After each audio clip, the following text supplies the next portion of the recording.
돈과 여자에 지배당하지 않는 법.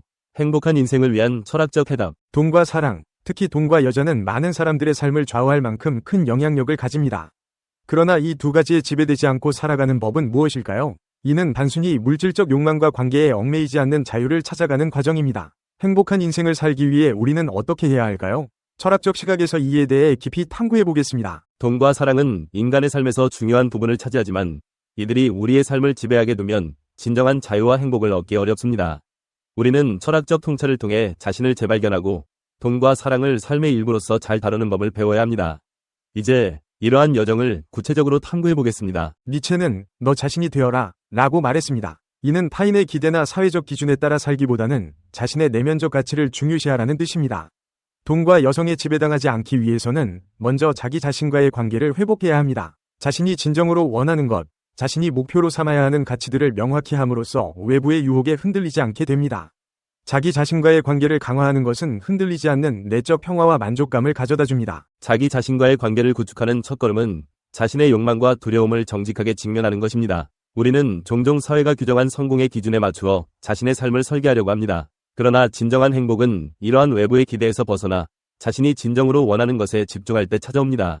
우리는 내면의 목소리에 귀 기울이며 스스로에게 솔직해질 필요가 있습니다. 자신을 이해하고 존중할 때 외부의 요소들에 흔들리지 않는 안정된 자아를 형성할 수 있습니다. 에피쿠로스는 물질적인 것에서 행복을 찾으려는 시도가 결국 인간을 불행하게 만든다고 했습니다. 돈은 분명히 삶을 풍요롭게 만들어줄 수 있는 수단이지만 그것이 인생의 목적이 되어버리면 우리는 결코 만족할 수 없습니다. 돈을 수단으로 바라보고 자신의 가치관에 따라 사용하는 것이 중요합니다. 예를 들어 돈이 삶의 경험을 넓히고 사람들과의 관계를 풍요롭게 하는 데 사용될 때 그것은 우리의 행복에 기여할 수 있습니다. 돈의 노예가 되지 않고 오히려 돈을 자신이 원하는 방향으로 사용하는 것이 중요합니다. 돈은 우리가 원하는 삶을 실현하기 위한 도구일 뿐입니다. 그러나 많은 사람들이 돈을 축적하는 것을 인생의 궁극적인 목표로 삼습니다. 이는 끝없는 욕망을 불러일으키고 결국 불행과 공허함을 느끼게 만듭니다. 돈을 어떻게 사용하느냐에 따라 그것은 우리에게 축복이 될 수도 짐이 될 수도 있습니다.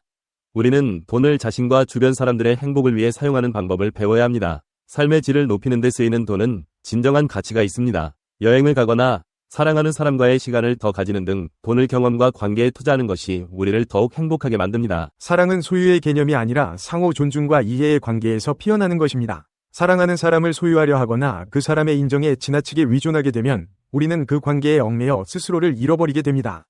장자는 진정한 자유는 모든 얽매임에서 벗어나는 것이라고 했습니다. 사랑 역시 그러한 관점에서 바라보아야 합니다. 상대방을 소유하려는 것이 아닌 그와 함께 성장하고 서로의 삶을 풍요롭게 하는 파트너로 바라볼 때 우리는 보다 자유로운 사랑을 경험할 수 있습니다. 사랑은 상대방의 자유와 개성을 존중하는 데서 시작됩니다. 우리는 사랑하는 사람을 통제하려 하거나 소유하려고 할 때 그 관계에서 진정한 행복을 찾기 어렵습니다.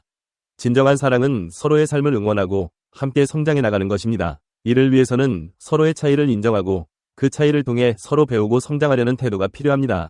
사랑은 서로가 독립적인 존재로서 상호 보완하며 함께 있을 때 더욱 빛나는 관계가 되어야 합니다. 돈과 사랑에 지배당하지 않으려면 우리 삶의 궁극적인 의미를 찾는 것이 중요합니다. 빅터 프랭클은 인간은 의미를 추구하는 존재이며 삶에서 의미를 발견했을 때 진정한 행복과 자유를 느낄 수 있다고 말했습니다.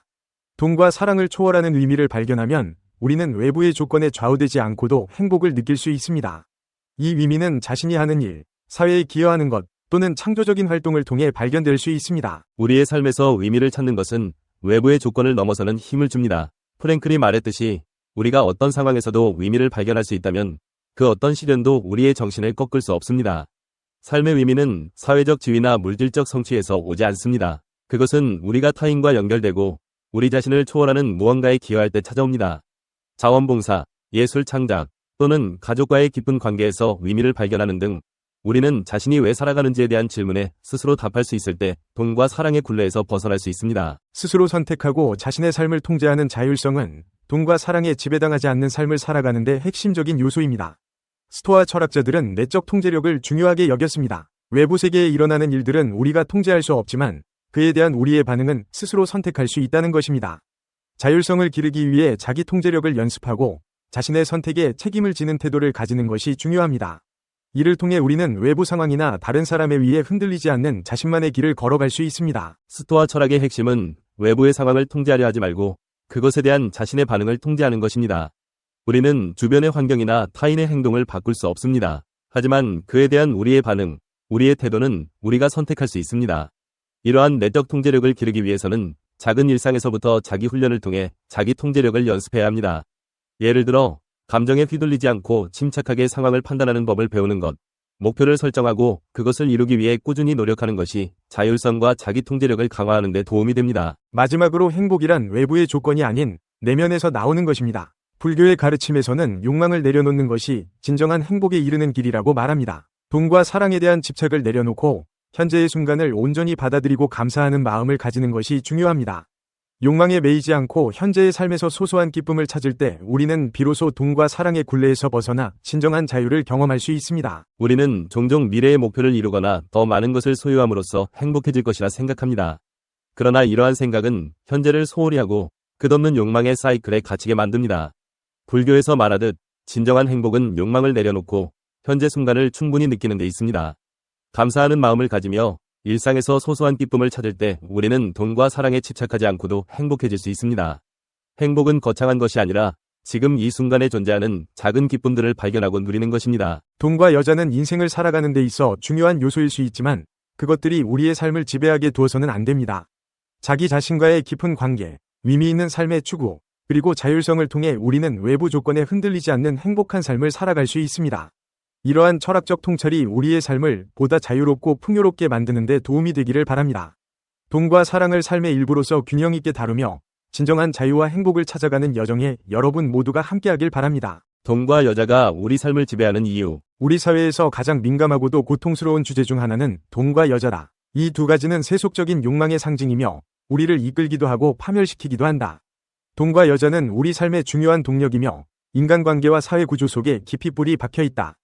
하지만 돈과 여자 문제는 단순히 그 자체로 존재하는 것이 아니라 우리가 무엇을 추구하고 어디서 만족을 찾고자 하는지에 대한 깊은 반영이다. 변호사로 오랜 시간을 보낸 누군가는 진흙탕 같은 현실을 매일 목격하며 돈과 여자에 얽힌 진실을 마주해야 했다. 상속 문제로 인해 가족 간의 다툼이 벌어지고 불륜과 관련된 수많은 이혼 소송을 대리하며 범죄의 배경을 들여다보면 결국 돈과 여자가 핵심이었다. 많은 사람들은 돈으로 인해 탐욕에 빠지고 여자를 둘러싼 문제로 인해 가정이 파괴되며 이로 인해 누군가는 결국 파멸의 길을 걷게 된다.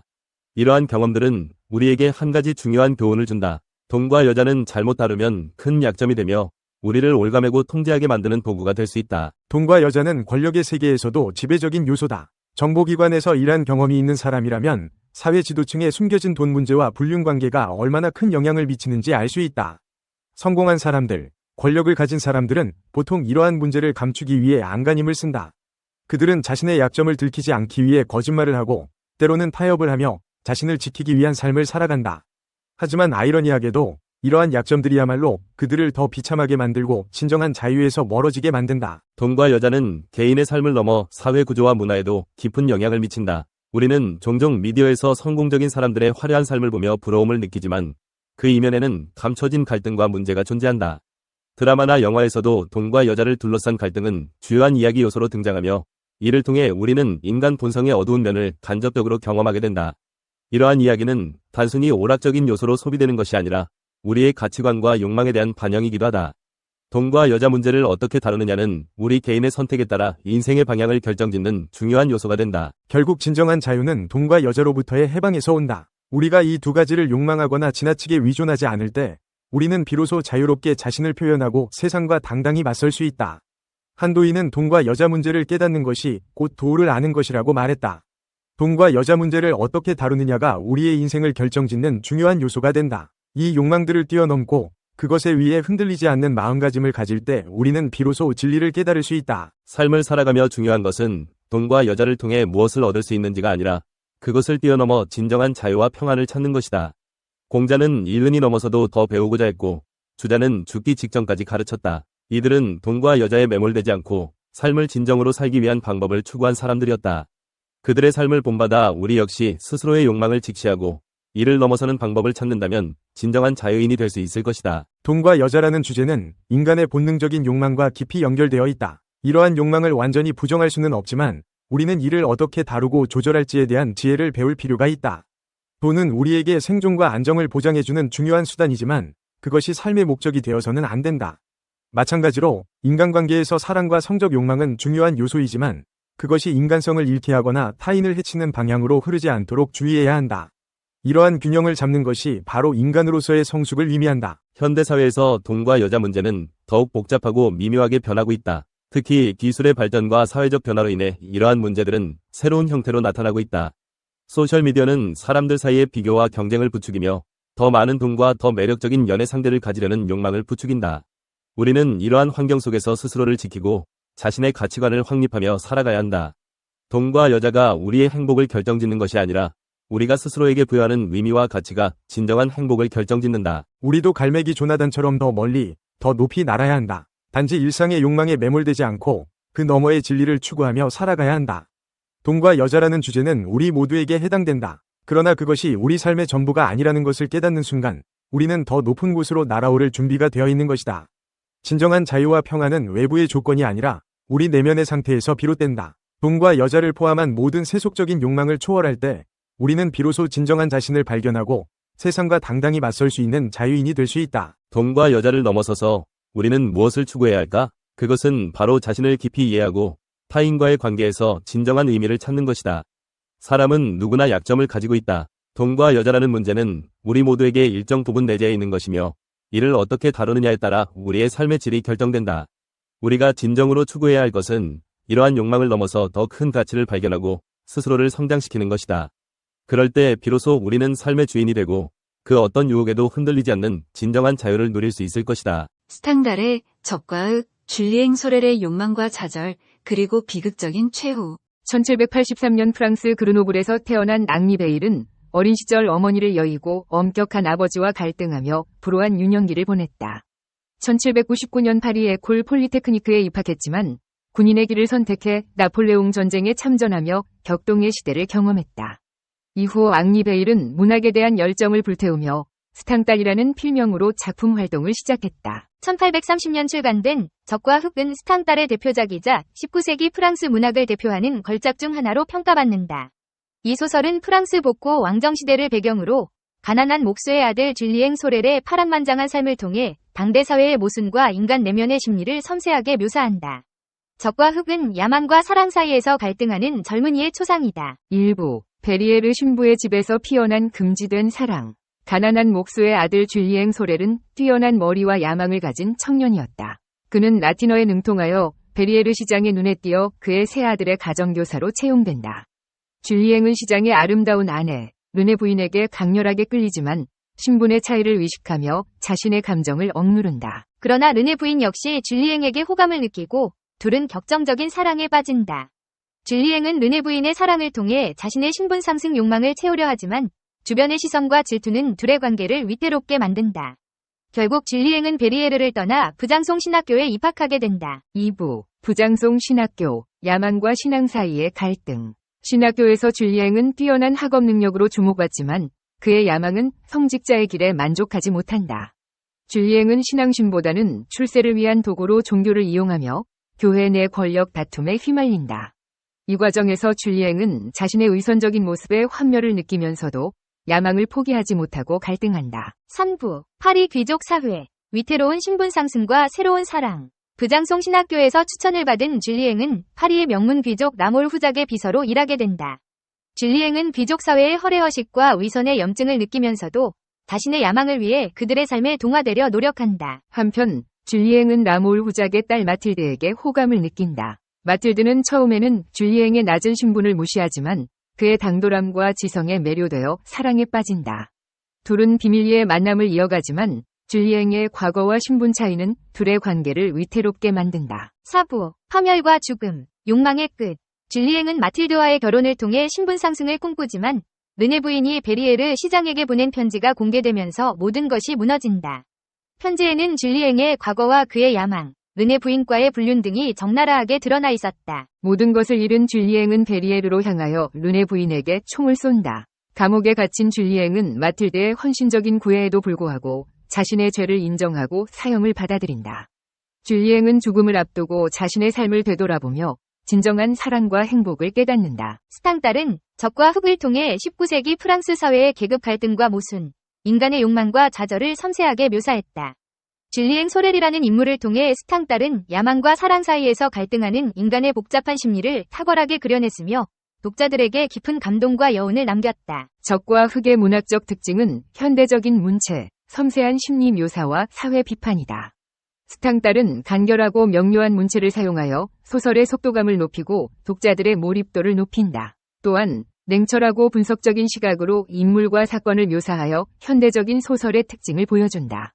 스탕달은 등장인물들의 내면 심리를 섬세하게 묘사하여 독자들이 그들의 감정과 생각에 깊이 공감하도록 만든다. 특히 줄리앵의 복잡한 심리 변화를 탁월하게 그려내며 인간 내면의 어두운 욕망과 갈등을 생생하게 보여준다. 스탕달은 줄리앵의 삶을 통해 당시 프랑스 사회의 계급 갈등, 정치적 혼란, 종교적 위선 등을 날카롭게 비판한다.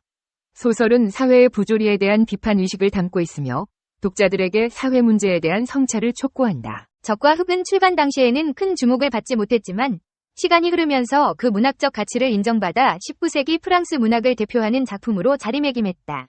소설은 섬세한 심리 묘사와 사회 비판적인 시각으로 독자들에게 깊은 인상을 남겼으며 후대 작가들에게 큰 영향을 미쳤다. 또한 적과 흑은 영화, 드라마, 연극 등 다양한 형태로 재창작되며 오늘날까지도 많은 사랑을 받고 있다. 적과 흑, 이후 스탕달은 파르마의 수도원, 루시앵 르뱅 등의 작품을 발표하며 문학 활동을 이어갔다. 하지만 건강 악화와 재정난으로 힘든 시간을 보냈고 1842년 59세의 나이로 세상을 떠났다.